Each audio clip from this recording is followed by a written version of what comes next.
Tikulandireni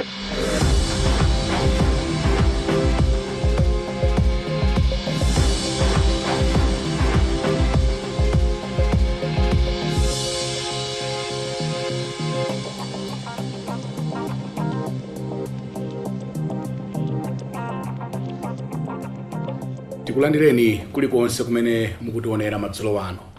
Ndine Brian Banda ndi programu inanso sabata ino ya Times Exclusive. Amatipatsira maprogramu wa ndi Rainbow Pens.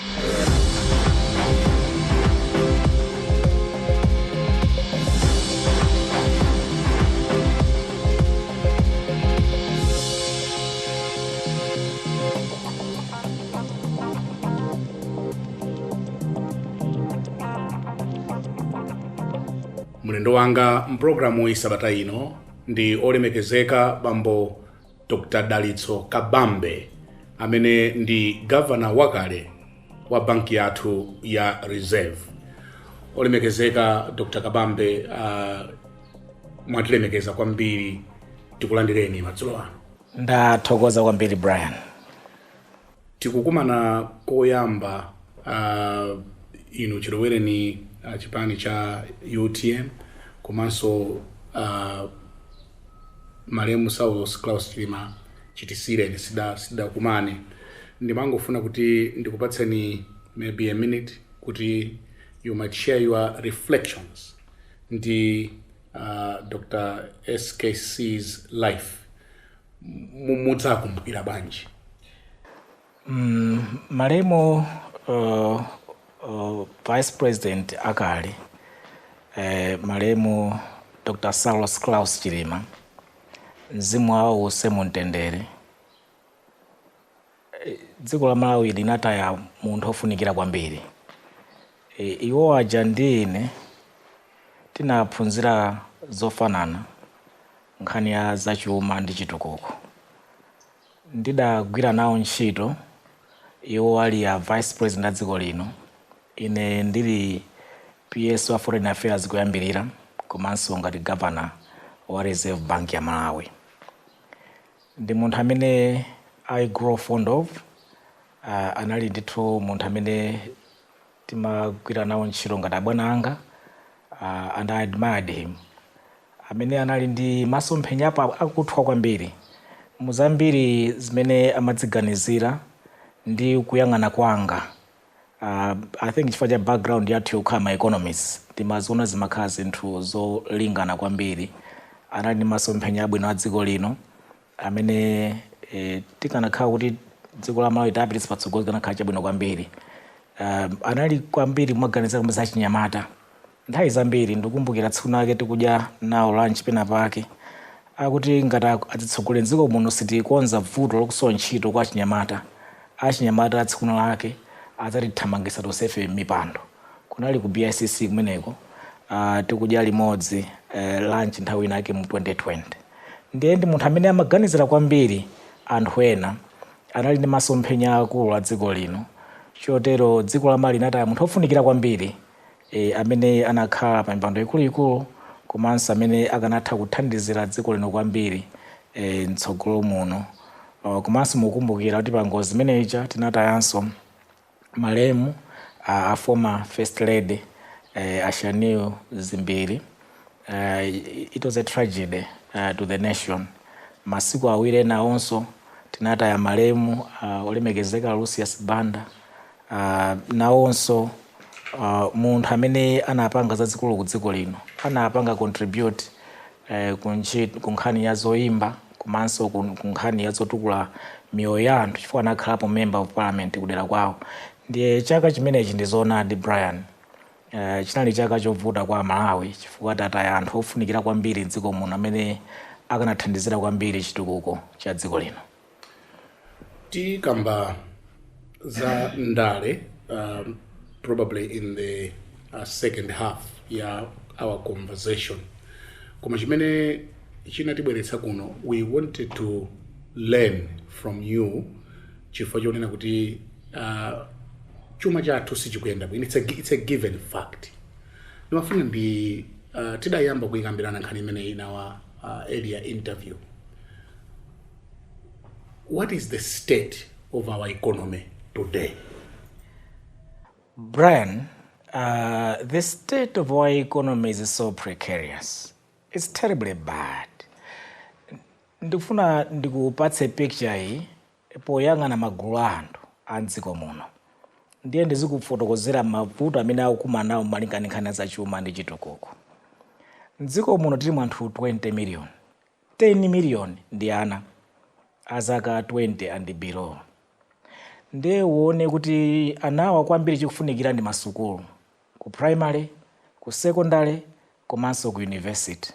Ukayang'ana ku primary kuja ana ambiri ndizoonadi Malawi muno kumapezeka m'masukulu aku primary. Actually, National Statistical Office ikuonetsa kuti 92% ya ana amene akufunika akhale mu standard 1 amakhala mu standard 1. 88% ya ana amene akufunika akhale mu standard 8 amakhala mu standard 8. Ndiye tithokoze kwambiri a president opuma a dziko lino, His Excellency Dr Bakiri Muhoozi, poyambitsa free primary education. Imene ija ndi imene inathandiza kuti ana adzipezeka masukulu chifukwa ndosalipira ndaulere masukulu aku primary mdziko muno, masukulu aboma. Koma kachokopende pajapo figure ija percentage imatsika kwambiri. Amene amasankhidwa kupita ku secondary school Malawi muno ndochepa kwambiri. Actually it's only about 25% ya ana amene akukhala secondary school azipeza ma JC ndi ma MSc certificate ndi amene akupezeka m'masukulu motsopano. Ndiye mukapita ku university oti akumaliza ndi ma degree yawo ndi 5% ya ana amene kuti akhala kumaliza kuti akhale ndi ma degree mdziko muno. Ukadaulo osiyanasiyana pa ntchito zaluso zosiyanasiyana, it's only 5% ya anthu. Ndiye mungathe kuona kuti chuma cha dziko lino is failing our children. Ana akukanika kupita ma secondary school okhoza bwinobwino. Amene akupita ma secondary school private, makolo ena akumakanika fees zikuvuta. University akusankhidwa ndi ochepa, komanso ochepa amene akusankhidwawo akasankhidwa ochepa mwaona amene kulilire kumubasi kuchanko.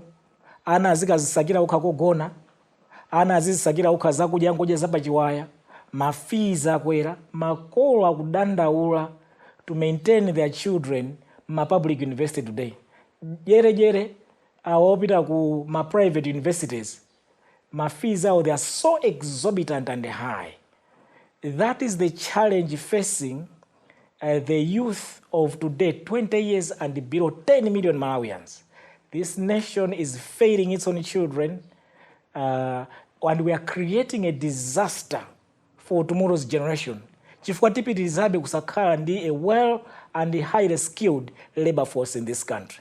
Ndiye mukamakamba za chuma cha dziko nakuwuzani kuti tikulephera kuti tikhale ndi accommodation yokwanira, secondary schools okwanira, malo okwanira ma university, tiapange support anawa, akuwuza kuti chuma chavuta, chuma chasokonekera, and kusokonekera kwa chuma, it's failing seriously our children in this nation.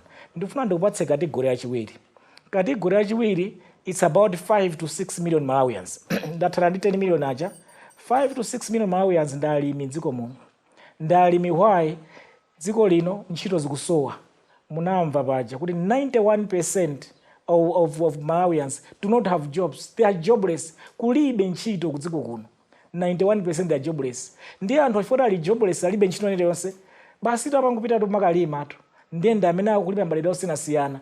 Kwa mukaona 5 to 6 million people amene wawa amene akulima mdziko muno. Muone mmene chuma chasokonekeramo akuyenera agule fertilizer pa mtengo 100,000. Ndiye anthu akukanika kugula fertilizer pa mtengo 100,000. As a result, although mwina nthawi zinake madera mwina mvula imatha kubwera bwino pang'ono, koma chifukwa akukanika kugula fertilizer, the result is kuti popeza kuti anthu aja they live as subsistence farmers. They have been pushed to live as subsistence farmers. Ona kuti akalima, zina akakolola asunge zokudya, zina agulitsa apeze income. What is happening kwa anthu 5 to 6 million Malawians amene ajawo? Chifukwa akukolola tinthu tochepa, chifukwa kuti fertilizer wavuta, chifukwa cha mtengo. Awapeza kuti sakukhala ndi zakudya zokwanira. Today, almost 10 million Malawians at risk of hunger in this country. Anthu ali ndi njala yavuta, mitengo ya fertilizer, mitengo ya chimanga yakwera kwambiri, anthu akanika kugula chimanga, anthu akanika kupanga produce chimanga chokwanira kuti adye chaka chonse. Komanso chifuna kuti chakudya akalima zolima zakalima ndi zimene zimapatsa income, disposable income yoti akhoza kugula zinaso zofunikira pa moyo wawo. Anthu chifukwa akolola zochepa nchifukwa chake akukanikanso kugula zinthu zofunikira pa moyo wawo. As a result, you hear today kuna kuti 75% of Malawians are living in poverty. So Brian, we have a serious economic challenge in this country. We have not only are we failing our children, we are failing everyone else, the entire farming community in this country. The third category, imene mafuna ndikupatsire ndi anthu omalizawo, anthu amene amadalira kwambiri business. Ndiye muone ku business environment, mupeza kuti ku business environment kwavuta kwambiri. Kuli makategorizi awiri kumene koko. Kuli anthu apa ntchito, ngati iweyo Brian uli pa ntchito, ndiye palena amathamanga pawoka. Apa ntchitowa, it's about 2 to 3 million Malawians that are in formal employment. Mukaonetsetsa apa ntchito aja, mupeza kuti chimene chavuta kwambiri nchakuti with the rising inflation, kukwera kwa zinthu, mitengo ya zinthu chaka ndi chaka chino ndikuti inflation yakwera by 33%, chaka chatha inflation inakwera by 18%, chaka china chija inakwera by about 16%. Ndiye chifukwa inflation ndikuthamanga kukwera mitengo kwa zinthu zikukwera mitengo kwambiri kuyerekeza ndi masalari ya anthu. Masalari amati akakweza akukweza ndi 5%, 2%, pamene inflation ndi 33%. Zikutanthauza kuti anthu aja kandrama kamene akulandira kaja akumangogula zinthu zochepa zokha kuyerekeza ndi zimene akanagula kale in the absence of inflation. So aliyense akungolira mayo chifukwa ndi kandrama kasalale kachepa kwambiri, zinthu zakwera kwambiri pansika, akugwira ntchito okweza maofesiko sakuakwezera masalale, ndi zinthu zikuvuta kwambiri. And the last group ya business yenene othamanga pataonipa mpeza kuti pali mavuto ambiri chifukwa kuti anthu ambiri alibe ndalama olo iwo athamange pataoni. And before alibe ndalama sakuagula zinthu zawo, ndiye mabusiness ambiri apotera, mabusiness ambiri akuvuta. Ndiye mabusiness enaso anthu apita ku Tanzania kuti azikaoda zinthu, mupeza kuti forex ndiyovuta, exchange rate ikuvutanso, yakwera kwambiri akumaka kugula chinthu tochepa kuti apanga business. Ndiye Brian, ukandifunsa kuti kodi pa ground in terms of the state of the economy pali bwanji, my honest answer to is pa ground pachema, pa ground paterera. Aliyense akungoyendera mayo. Kandi mwana sukulu mafizi angolira mayo. Mulimi mafetereza saukolola zambiri angolira mayo. Wapa ntchito masala ndochepa, zinthu zikukwera mtengo mothamanga angolira mayo. Wa business angolira mayo. Chilichonse pa town brand chasokonekera. That's the first part imene fund kuyankha iwe za background pali bwanji. On the macroeconomic front, now tukuyang'ana nano pa za dziko lonse tsopano kuti kodi in terms of the macroeconomy, how do you describe the macroeconomic economy of Malawi? It's as bad as it could get. As I've described to you, inflation yavuta ingokwera every year.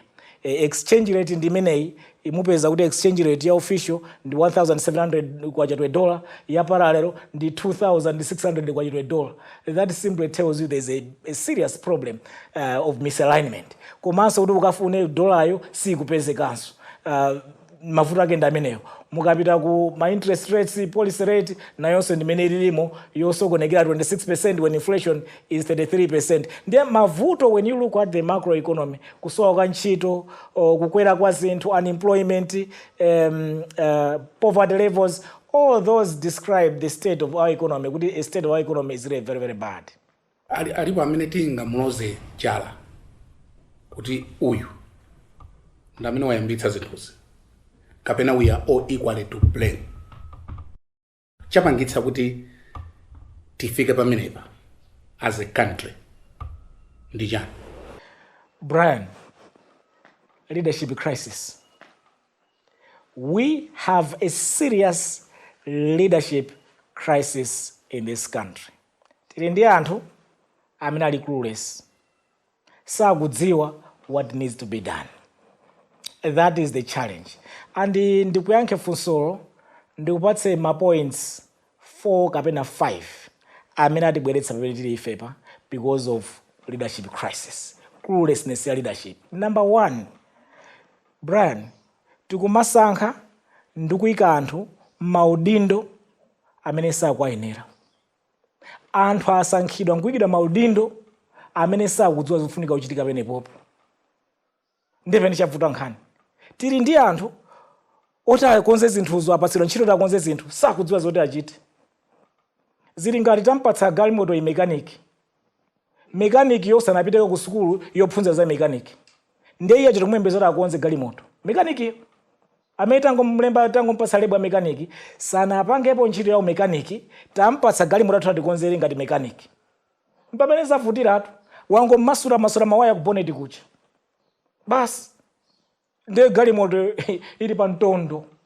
So our economy is on its knees chifukwa number one first and foremost tili ndi anthu amene sakudziwa zimene amayenera kuchita. Number two, Brian, chachiwiri, extravagance in government expenditure. Imene yatisokonekera kopsa ndikupatse zinthu zitatu pa extravagance in government expenditure. Mu 2020 wage bill ya civil service inali 37 billion kwacha pa mwezi. Lero the same wage bill ndi 110 billion kwacha pa mwezi. Kutanthauza kuti alemba anthu ambirimbiri m'maofesi tili ndi ma-PS munanenapo nthawi inake tili ma-PS posa 70 chakuti boma ma-ministries nawo 18 zitheka bwa muli ma-ministries 18 muli ma-PS ma-controlling officers over 70 ma-directors over 400 ndeta alemba anthu ambirimbiri nchifukwa chake chiwage bill chicha kusati house number close to 1,000 people talemba anthu ambirimbiri kandi chani momosema departments mosema boma ma-ministries amene alochuluka kwambiri kuyerekeza with what you can afford nchifukwa chake wage bill chake pa 37 billion kwacha kufika pa 110 billion kwacha. The question is, did we need all these people? Do we need all these people? Or we could have done it differently? Brian, takatu kumagula zinthu anthu amene wana ngaseta alemba ma-PS over 70 afunika akhale magalimoto malinga ndi positions yawo ma-directors osewa afunika akhale magalimoto nchifukwa chake umaona ma-TX ma-VX mtaoni mumbwe aboma amene ajawo agulidwa anthu kodi timafunika tigule zinthu zonsezi mwagulira malaptop mwagulira office furniture extravagance in procurements data agula zinthu zambirimbiri chifukwa tifuna panga maintain all this carrying capacity imene tili nayo lero mbali yaitatu kuyenda bwa locally and internationally kumangoyenda bomamo kanda president nduna ndani kuli kuyenda anthu akhala kunena sizikumveka extravagance in living in opulence when the economy cannot afford ndizimene kuchitatu ndiye ukandifunsa mavuto. I thought President Chakwera anayambitsa austerity measures ndiye ili kutiko date zikufunsa kuti iwe ukafunsa kuti austerity ije ili kutiko simunamva kuti pana anakaenda panosa kupita ili kutiko austerity. Brian iwe ndine tikumbukira nakufotokozera nthawi ijayi ndikuti a president akonze chuma chidziko lino ali ndi ma-choices awiri. Ma-choices nakuti anene kuti ayi ine chuma chikuvuta mdziko muno ndiye ndi panga focus kuonza chuma cha dziko lino izo za general election chake chama ndi iwale iye ndingolimbana kuonza chuma cha dziko lino apo iyayi chuma cha dziko chindidikire ndikalimbana kanza general election ndiye ndidzakuonza chuma dziko lino mtsogolomo.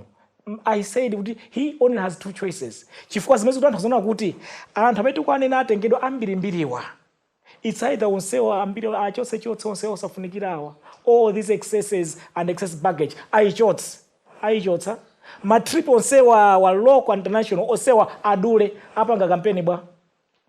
That is the challenge. So chachiwiri ndi extravagance imene iliko imene akupanga anthu ochepa koma it's affecting everybody else in the economy. Chachitatu ndi manena kuti chuma cha dziko lino in terms of the national budget zatisokonekera kuli clueless yovuta kuimvetsa kuti kumatsopano akuluakulu mitu yanu iyi mukuti muganiza zichani. What comes to your mind when you say clueless? Cluelessness ndifuna ndifotokozere Brian. Yes. Budget yathu ija ili ngati tu pakhomo panu ngati panu pakhomo panu pakhomo poti iniyo mukulandira 100,000 kwacha fana pereke chisanzo chimene chocho ukulandira 100,000 kwacha munthu uli ndi akatapira 10 million kwacha akatapira 10 million kwacha, iwe ukulandira 100,000 kwacha. Ndiye iweyo unene kuti mmalo moti ndizidya 100,000 kulandirayi, mwina kusunga kosogena kumabweza kumachepetsa katapira uja, mwina kusunga kosogena ndizikapangira ka business kama ndazi ndi tizitumbuwa, ukunena kuti iyayi ndikulanda 100,000 kwacha, ananga ndifuna bayakhale Bishop Mackenzie. Kapa ndifuna ndiziyenda abe ndizikapanga ma holiday kunja. As a result, ufuna ubwereke and uzipanga spend 1 million kwacha pa mwezi. Waimva sama meneyo? Ukulandira 100,000 kwacha, ufuna uzipanga spend 1 million kwacha pa mwezi. Ulindiza katoza 10 million kwacha, zimene zikupweteka zikubaya kani ma interest payments. Imene ndio icha economics imene. Imene ndio icha economics. Chifukwa ola kupatse 5 years, ukupanga zimezo mwezi ni mwezi. Ukulandira 100,000, ukupanga spend 1 million kwacha, ulindiza katoza 10 million kwacha. Palibe tsogolo limene iwe ungathe kupita, palibe. Oloka pemphere kumapiri, oloka tsike pasi pa madzi, palibe solution. Munthu wanzeru akanathaonera kuti ndikupeza 100,000 kwacha, ndili ndakatapira 10 million kwacha, ndizidya 50,000 kwacha, cholinga 25,000 ndizibweza kangongole kacha, 25,000 ina ndizipangira ka business, kuna kuti income yangayi mawa ninkucha idzakwere. Amene ndiye munthu wanzeru. Ndiye ukandifunsa cluelessness, inenso chimoche kudabo, this is beyond reasoning ya munthu. Chifukwa umaina weka kudziwa kuna kuti ayi ine ndikulandira ndalama iyi, ndiye ngati kulanda 100,000 kwacha ndizakatapira izi ndipange mwanzeru ndi zinthu izi. Koma munthu sakuganiza moteroyi. Ndifuna kuti cluelessness yovuta kwambiri. Mukudziwa inu kuna kuti MRA imatolera about 2.4 trillion, 3 trillion. Kuma budget yathu akuti 5.8 trillion. Zina atipatsa otithandizawo, koma zina tibwereka 1.3 trillion tibwereka. Ndiye chaka ndi chaka cha boma takhati kumabwereka close to 1 trillion chaka ndi chaka.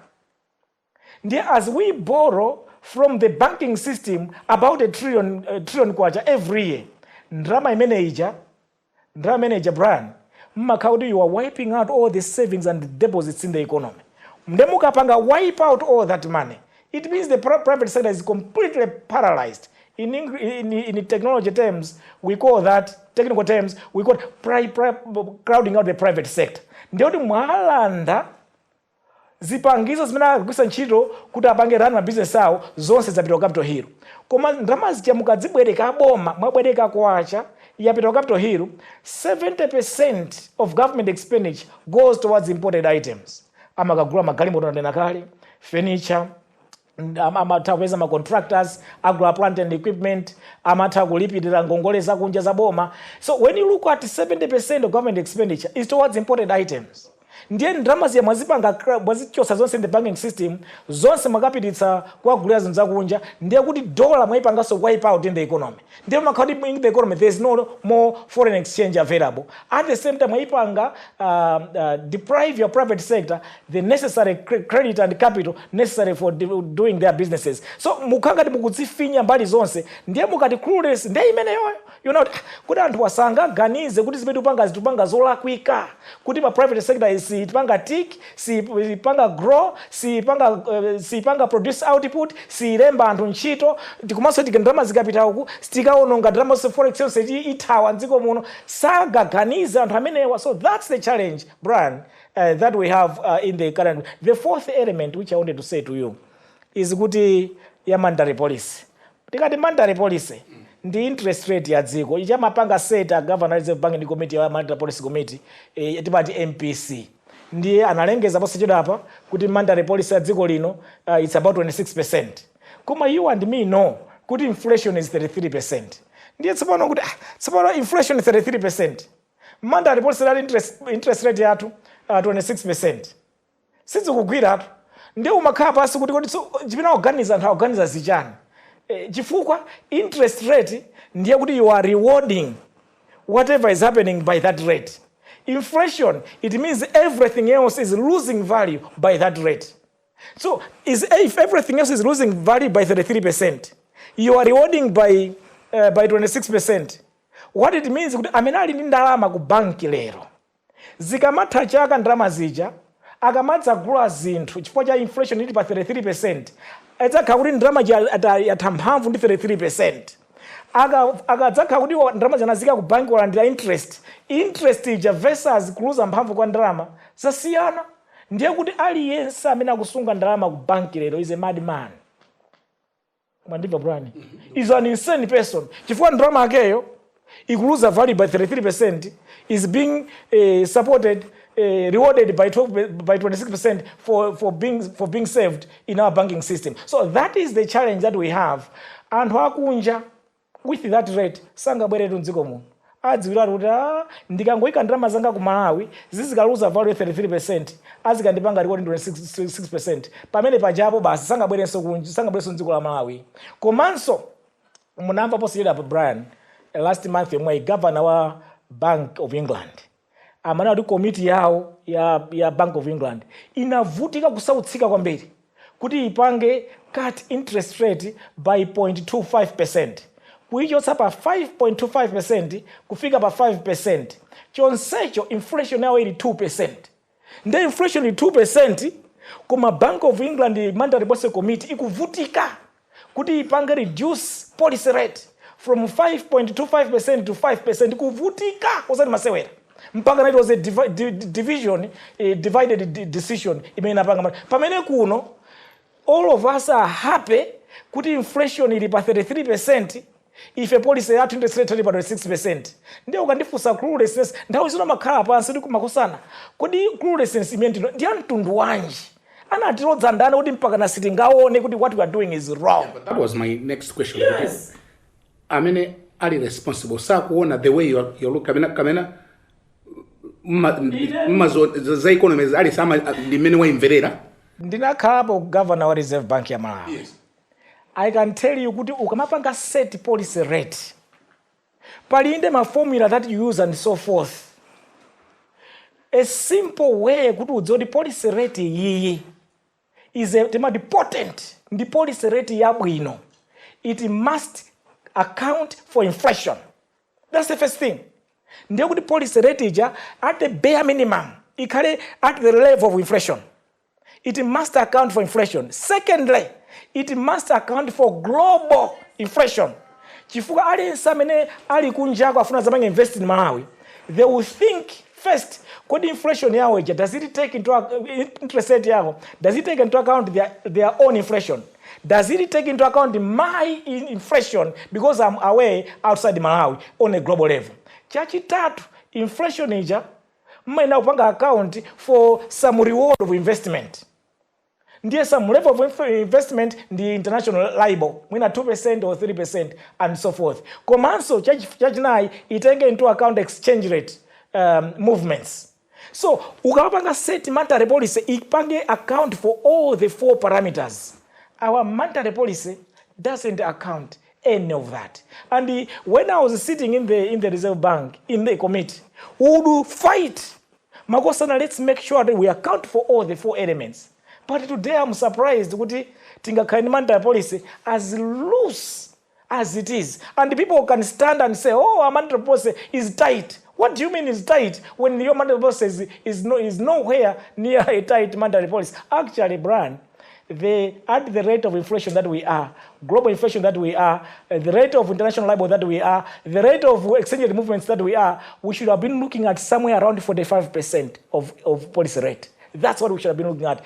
And I can give you an example. During the time of Chikaonda, 1995, he did the same. Increased the policy rate to as much as 45%. During the time of Chuka, he did the same. When he saw Buddhism Zavuta, he raised the policy rate to as much as 45%.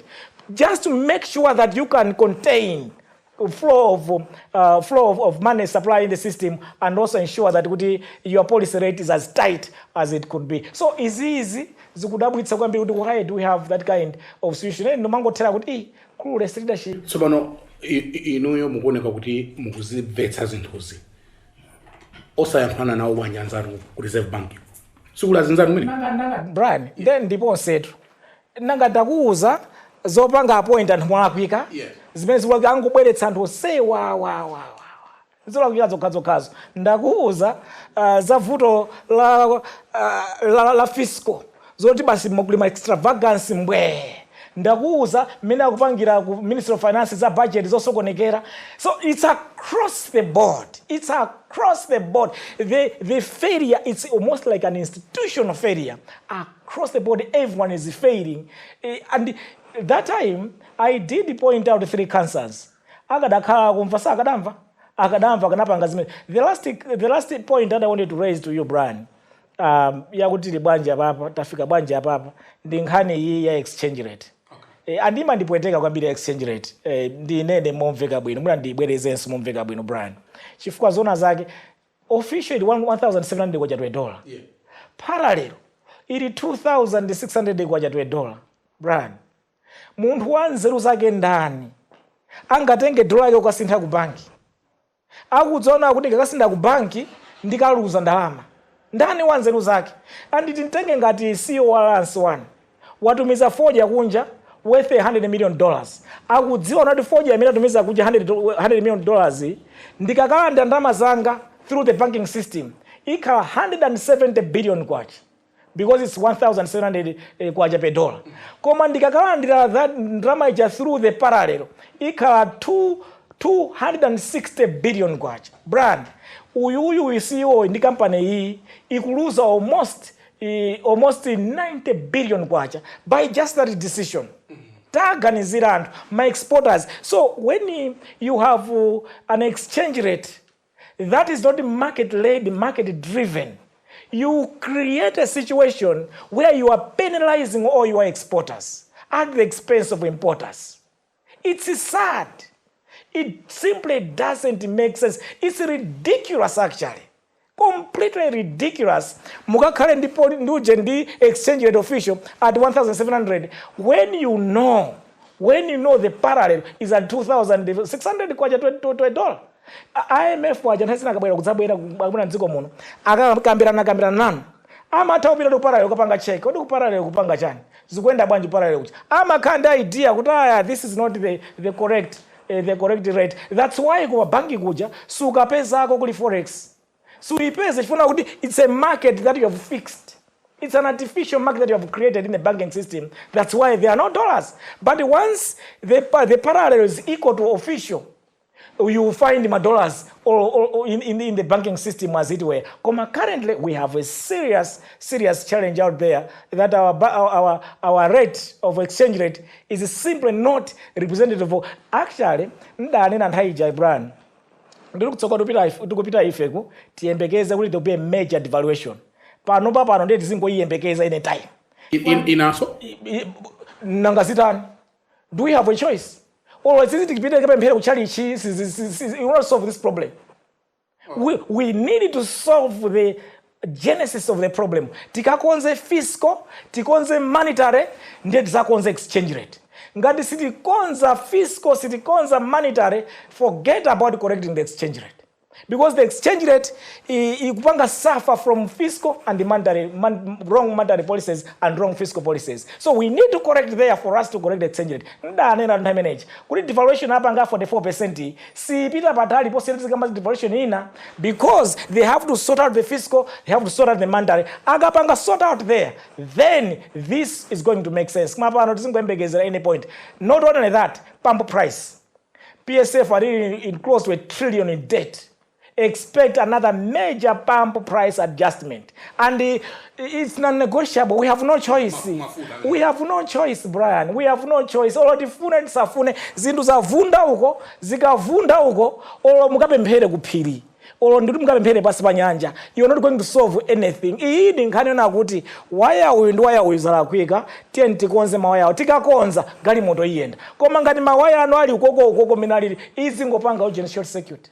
There is no way that you can solve this problem without going to the origin or the genesis of this problem. Tichite break pang'ono, tikabwerera, tiyambira pamene popo kuti what needs to be done. You have given us a picture mene tiriri. What needs to be done? Tikumva kuti ngongole zathu panopa zafika 15 trillion. Internal, ngakhalenso external debt. Tafika pamene po chifukwa chani. And what are we doing with the money? But tichiteka break tibweranso ndinu. ndathokoza kwambiri Brian. Ngati mwango tipeza kumene mukuonera ndi program ya Times Exclusive ndi Dr Dalitso Kabambe amene ndi governor wakale wa banki yathu ya Reserve.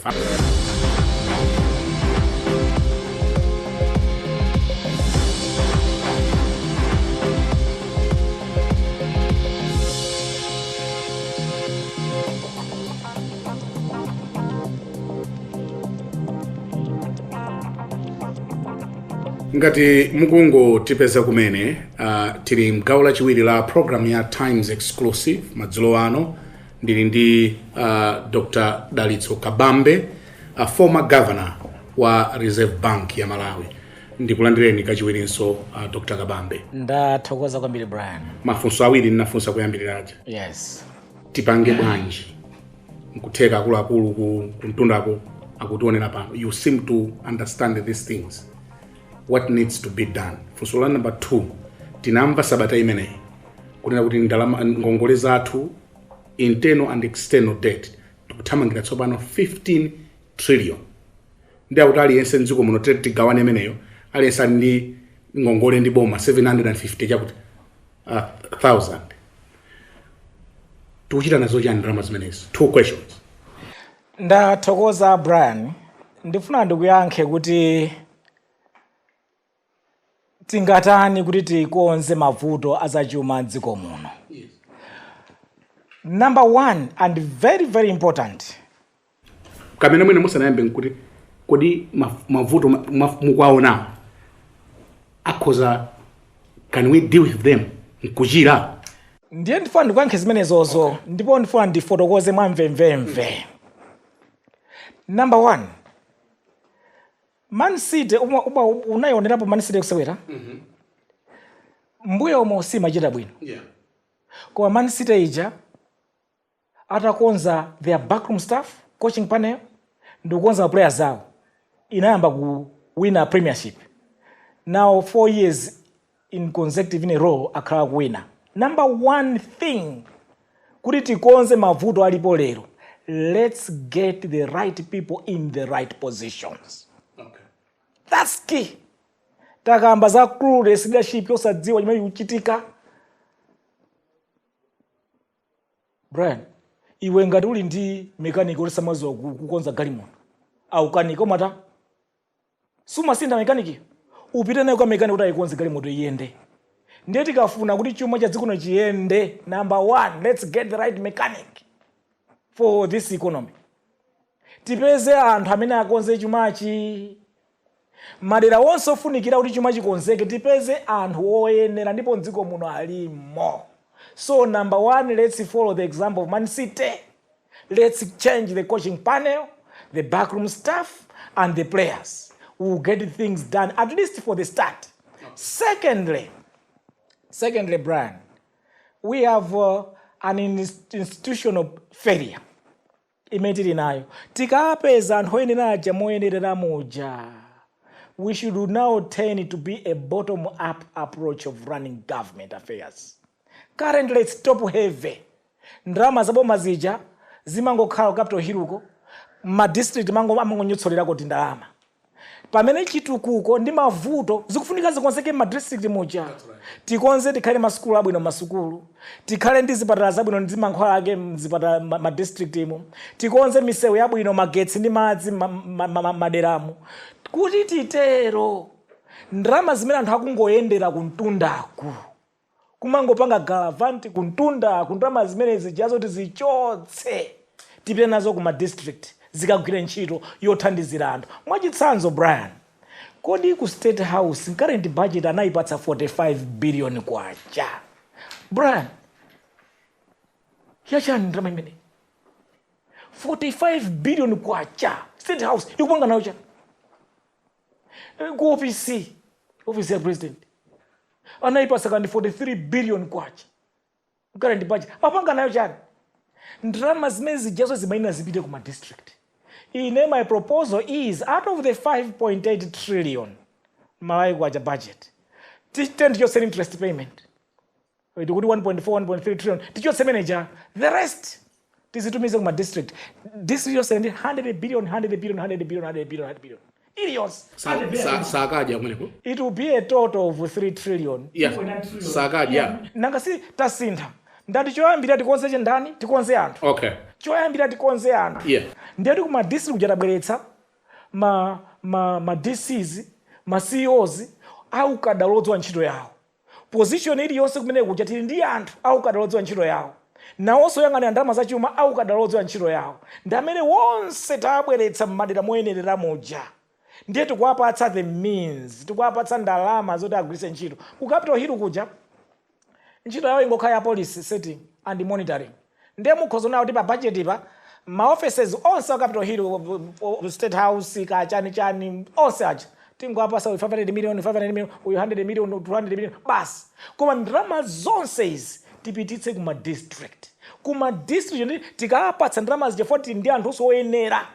Tauza kuti kunoko tikufuna A, B, C, D. 20 billion tuika misewu. Takukaliza likoma ichi.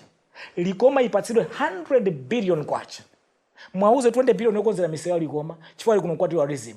Tauze kuti ndalama izi nzokonzera maphunziro. Ana amanga masukulu abwino akhala ndi zofunikira. 20 billion ina yakuzipatala. 20 billion ina yokonzera nkhani ya tourism. Likoma is gonna change. Mutamaipatsa 100 billion for 5 good years. Likoma will be a paradise of Malawi, a playground for the rich and the famous. Madisi akulu ngati Nzimbaja ndiyo kuti mwapatsa 100 billion for iyo ndiyo yakulu kwambiri funika misewu yambiri ifunika zipata zambi chani iwo mukhoza kuwayenjezerapo kuti 150 billion kwacha amina akulu koma at a bare minimum each district give it 100 billion. If you have the right players ndiye mwapatsa ndalama zowayenera zokwanira kuti agwire ntchito tiona kusintha tingochotsa ndalama ku Capitol Hill ko nkupitirisa madera kuti zikagwira ntchito. Chachitatu Brian, chachitatu patient nakufotokozera kuti akudwala cancer zitatu nkakaja cancer 4. Patient akudwala kuti physical cancer, akudwala mental policy cancer, akudwala expenditure cancer, ndi akudwala corruption cancer. Zinthu 4 kuti munkonze patient amene iyi munkonze tampitisani ku theater mukamtumbule mukachose zimakansa izo mukazichose zonse zotupatupaso. Ndiye kuti mukonze chithupsa cha physical cancer. Ndiye kuti all the excesses in the budget knock them out. Musiye kuyenda, musiye kugula these luxurious extravagant cars and so forth.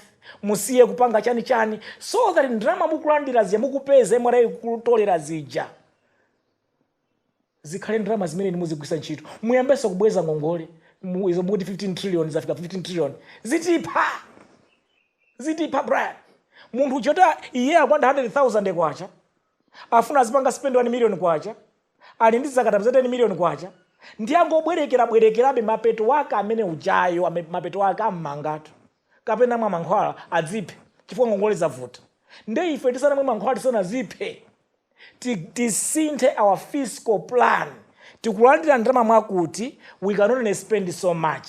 Tiyambe kubweza ngongole komanso tiyambe kupanga zinthu zina zoti zalibwetse ndalama zambiri mawa ndi nkucha. That is what is needed on the fiscal plan kuti tikonze pomplisa patient kujeni ku theater. On the exchange rate tikonze kaya tikonze ndiovunda tikonze tikapanda kukonza mavuto tikhala nawobe. On the monetary policy rate ndafotokoza kale tikonze tikakonza zimenezo ndi kukakonzanso vuto la corruption. Brian, pafupi masiku ano kaya kumazimva kasu kumazimva pafupi every single contract ya mboma ndi private sector iliyonse anthu akulandira ziphuphu. Wandimva?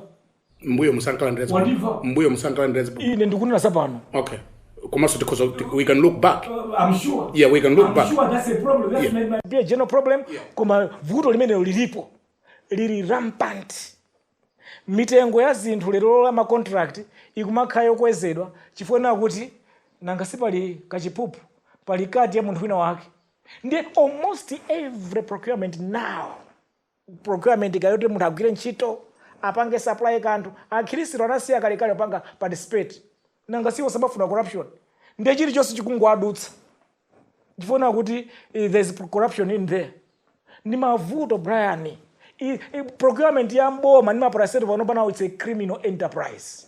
Ndi mavuto. Ndiye the only solution is to stop that, to see that corruption and end it now.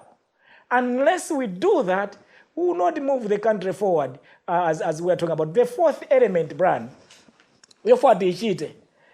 Tikumanena kwambiri kuna kuti ya nziko muno timadalira ulimi.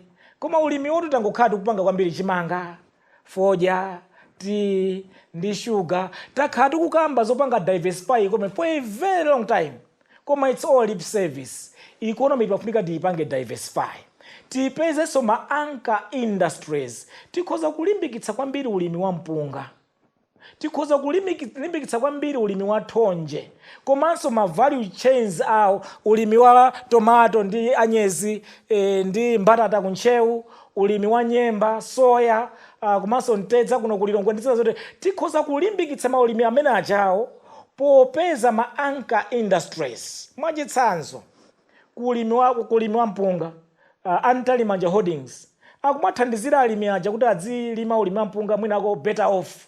Timafunika tilimbikitse zimene chaka cha 2020 panazachitika kuti tinapatsidwa mwayi ku DRC oti tipititse mpunga wathu kumene kujako.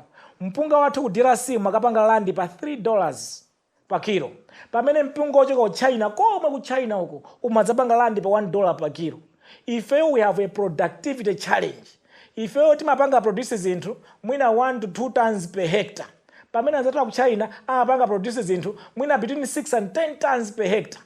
Ndechipoti iwo productivity yawo ili bwino kwambiri, zinthu zimapanga landi pa mitengo yochipa elsewhere on the global market. Pamene ife chifuna kuti zinthu zodula zinthu zikapanga landi pa mitengo yodula, nde tikumakanika kupanga supply kumene kuja. Nde ulimi wathuwo tukwena tuukonzenso, in my understanding and my view and zimene kandu kunena, we simply need an overhaul of our agriculture system so that if because panga diversify bwino, because panga produce zinthu zimene sitingamukodalira zinthu follows yayi, komanso zinthu zina zimene zingamapite kunja ndi kwina kotero. China Brian ndikozofotokozera ndikoma ndimafuna kuti mumalize imene chifukwa ndili ndi mafunso ena andale. Yayi ndi ndikumalizire. Mumalize chifukwa ndili ndi mafunso ena andale.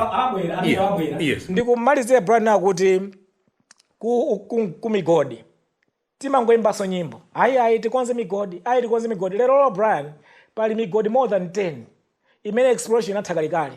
Kuli migodi ngati ku Palombe Songwe Hill, kuli migodi imene tingathe kupanga development savuta, ku Baraka Kangankude, ku graphite mine ku Malingunde, ku Kasungu niobium mine kumene kujako.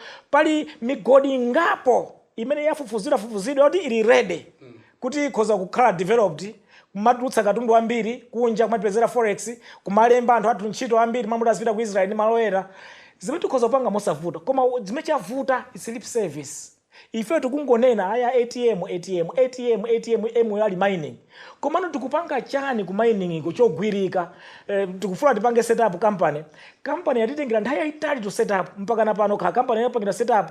Koma what we could have done is kuti tili ndi company mining development corporation imetapanga setup.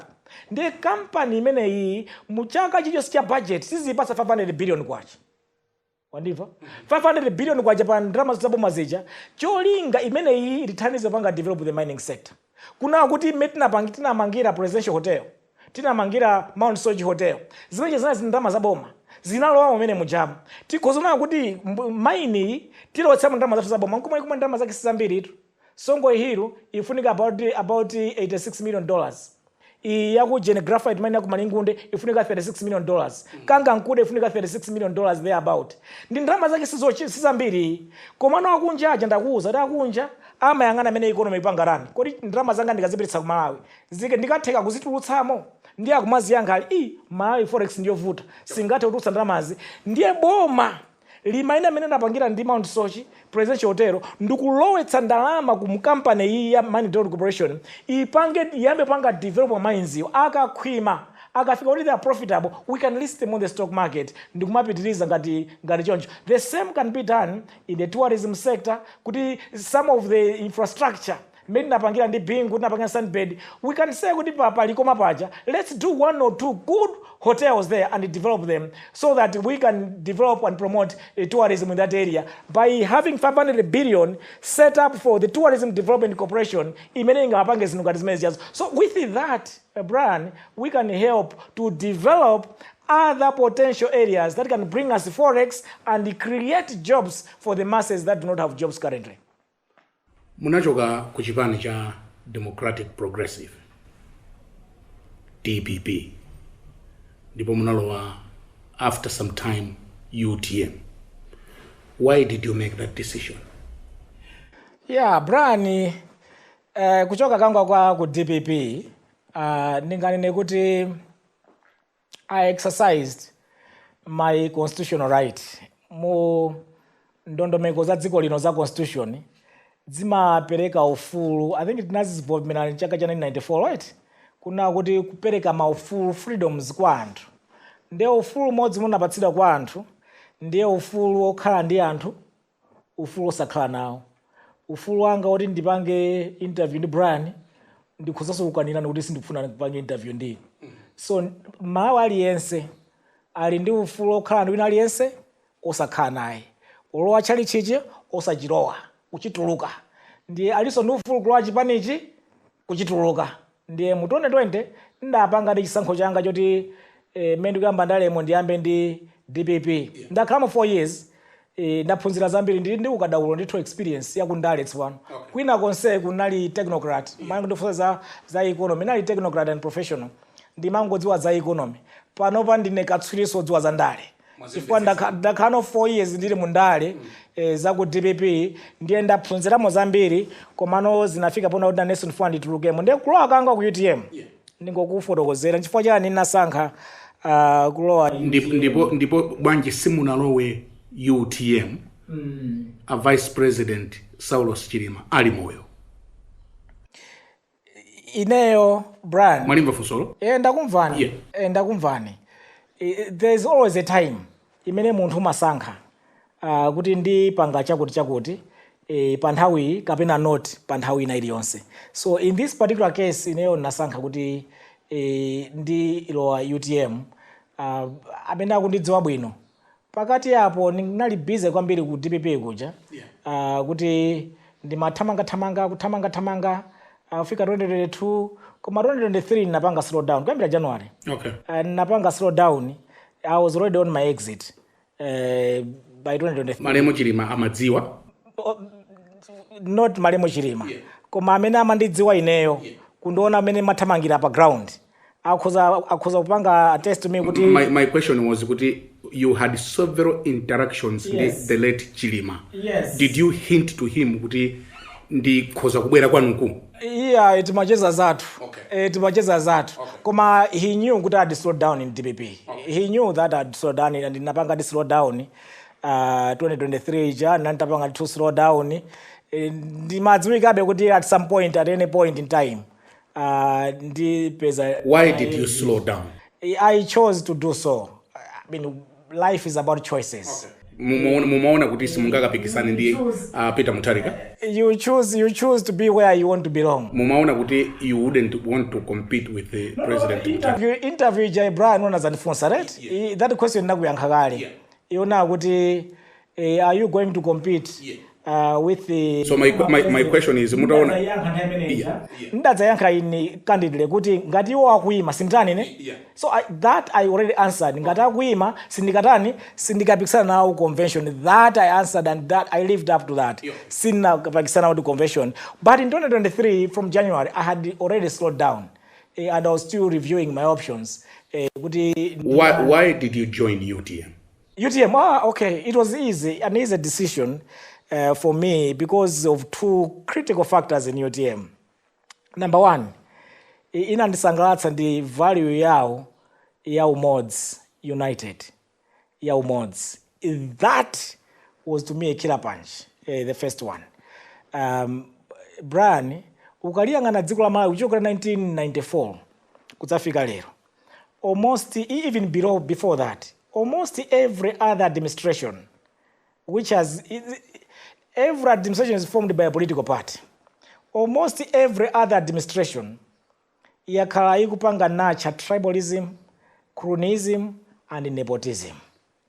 Tikumasankhana, uyu ndi wathu, uyu si wathu. Uyu akhale apa chifukwa ndi wathu, uyu contract timpatse chifukwa ndi wathu, and so forth. Chimene chakhala chivuta, and every other administration has been perfecting that wrong practice.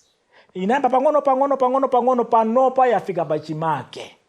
And to me, what, as I said to you earlier on, one of the most important things to be done now is kuti tisankhe anthu based on their competencies, so we should get the right person in the right position. For us to do that, to go now break away from this problem, this cancer of tribalism, cronyism, and the appointing people based on where they're coming from. So UTM, they united, to me, suggests and is saying no to tribalism in this country, and that to me was a killer punch. The second one is about transformation, a transformative agenda. Aliyense dziko muno akulira, when shall we have an administration that is transformative, that should focus on transforming the country from poverty to prosperity, transforming the country from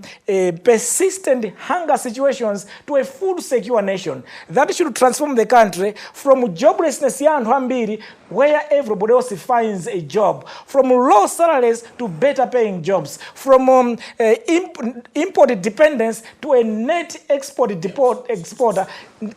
So UTM transformation, to me, the way I understand it, the way I've consulted around it and chatted with colleagues around, they are telling me that's exactly that we mean when we talk about transformation in UTM. As a result, I'm a proud member of that party UTM, which is saying no to tribalism and cronyism, which is saying yes to a better future for all Malawians. Mwachoka chonse, because there are some amene mpaka lero they doubt kuti akabambewa alowadi UTM kapena mwina atatenga mpando adzafuna kuti tibwerere ku DPP. I want you to address that question. Permanently. Ndinachoka ku DPP permanent, and I always get surprised. Nchifuja ndahogeza ngabwere ku DPP yakulu. Why would I do that? I can't do that, Brian. Simukambana onsonkhani. Ndisikapanga siku sojani. Na remember what DPP for 4 years. I learned a lot, and agwenda zao ineso I had my right, ndapangisazi my right and freedom, ndalowa chipani. Actually UTM anandirandira mnoko basi. Anandirandira bwino, and I'm very, very happy at home and dry in UTM. And let me tell you this, Brian. Let me tell you this. UTM is forming the next government. Chaka Chamawa, UTM is forming the next government. It's the only party which has a very, very good forward-looking agenda for this nation. That's UTM. Enawa taesa. Kaya kulindani. Osewa wataesa. The party to join now is UTM. The party which is forming the next government in this country, it's UTM, and mark my words. Chaka Chama kumana September, mwezi omwe, UTM itapanga form government, and it will. Trust me and believe me, Chaka Chama UTM. So I've joined the winning party. Chaka Chama UTM is becoming the government, and I'll be part and parcel of that government. Muyimira now ku president wa chipani cha UTM come this November. Ndayambakale ma consultations, ndikuenda makumana ma delegates, ndakumana ma delegates of Western region. Yes or no? Go Northern region, they are all telling me go for it. So I'm going for it. I'm going for it. Convention is by 17. Actually, it's my birthday, 17th November this year. I'm a Sanka Osama's birthday. I'll have a double celebration that day. I'll be celebrating my 51 years. I'll also be celebrating for winning the presidency of UTM. So you're optimistic, Muina? Kwambiri. It's about the delegates. And I'm hearing the delegates saying, no, go for it. And we'll vote for you. Democracy, in my view, You need as many people as possible in each position to compete. Okay. And let the one who wins at that stage. And in fact, it gives you legitimacy. It gives you legitimacy, but also all critics can be silenced once you have a credible election in place. Kamlipo 20. So you have fought, and the one who comes out as a winner, actually, Brian, ndana mafuna azija nkhuku za chitopa. Nkhuku adokanika utamanga. Ungoigwira fodi kana utamanga ufuna uije fodi kana utamanga. Ngoma nkhuku jemo imo itamangitsa kuzuzi kana kugwa pasi. Kuigwira imakoma. Wondiva. So you're not afraid of competition. Kodi olo chaka chama uliti bize. Chaka chamawa, if UTM wants to have a credible, if UTM wants to win next year, you need to start that fight within the party and get somebody who wins at the convention. Amene ujayo, because he has gone through rough and fire. You can be rest assured that it's a rough and fire 2025 September. It won't be easy. You think it would be easy to knock off a government, a party in government? A party parties who have been there in government before. UTM has not even formed the government on its own. You think it's easy to fight them off? It's not. So you need a serious fight, and whoever wins, you can be rest assured this guy is going to win us 2025 general election. So you need it. What if so you not afraid? What if you don't win? I've never been afraid. What if you don't win? Why would I not win? I'll win. There is no possibility. Yes. I'll have a double celebration. I've just told you. I'll have a double my birthday. Some as well birthday younger. It's a kind of birthday and Sandra so win a convention. So mukoza kulepera. Ugakraso likonko. Ugapanga commentate on that day and I'll win. Brian, I've been a fighter. Kose kusukulu alipoambira menanga angagwizane ndini amene naphunzira nawo. I've been a fighter there. Kunchito ku I was a fighter amene nagwira nchira kuza kunena kuti yes, this guy is a fighter. I'm a fighter and I need equal fighters as well. Sinifuna kuti ndikangoigwira ngati ndikugwira uje nikuwa chitopa. Ndifuna equal fighters. We should all fight and we should all titose tide. Timatukwanira ntazina kutukwanidwa kunenendo zimene munondazi haya amene choba uzatenga chipanechi afuna chipisa ku DPP matope timapakana kumene zaboza zenisaini angopanga create zinthu amene uchiwatumirwa zaboza zenizeni akungopanga kundipaka matope nde matope wabwere nde kugwa uthamangitsa nkhuku kumene koko ndikuithamangitsa nkhuku mpaka ndikaigwira ndipo ndikaigwira chaka chamawa with my colleagues in UTM we are going to fight for leadership of this country to form the next government. As an alliance or UTM alone? UTM can win on its own. It can win on its own? On its own. The reason this is the reason, Brian. Ukayangana between 2020 and now, there are almost about 1 million or 2 the youth who have turned 18 and are now ready to vote. UTM appeals to the youth. So there is that 1 or 2 million people, my youth. Secondly, UTM inalikale ndi almost another 1 million. So that's another 1 million which is already in the bag. But UTM is also strong most parts of the country. Look around and you understand what I'm talking about. UTM, most importantly, as I say to you, UTM most importantly, ndimene ilibe banga imene mungailoze. Ena osewa mukhoza kuloza icho awawaza mavuto UTM musumungaloze mavuto wake. UTM has a very, very good agenda. UTM Malawi to see this tribalism. Let's be one nation, one people. Who doesn't want one nation, one people? Aliyensa akulira boma likabwera amalira ndiawo ife aticho sanchito sakutemba nchito ife makontrakt sakutipatsa aliyensa akukhala akulira ndi UTM yoka ikunatipanga sort out this problem ndi UTM yoka ili ndi a transformative forward looking agenda ena onse wataziyesa zawo ma agendas my economic agendas tawayesa they are nowhere, they are no longer fit for purpose ndizi tikuzunzika nazo hapa. It's only UTM which has a forward-looking agenda. It's appealing to the youthful generation. Anyamatawa, asungwana afuna tsogolo wala amene akupanga promise and amene ali akuonetsa kuti akhoza kubweretsa tsogolo wala nda UTM okhosa tena onsewa enawa taona zochitika zawo Amalawi I think akujudge kuti ayi ino takuonani nzachabechabe tisankhe anyuwani wabwino. Nthawi yatithera, are you the right man who can fit in musapato za Chilima in as far as UTM presidency is concerned? Chilima, the late Dr. Chilima, may he so rest in peace, left behind big shoes. Yeah. They are Steven's shoes, but some of us would learn to grow in them. And I would say to colleagues in UTM, we have a legacy to protect. The man was a visionary, and he wanted a better country for everyone, especially the youth. He wanted a better country for everybody.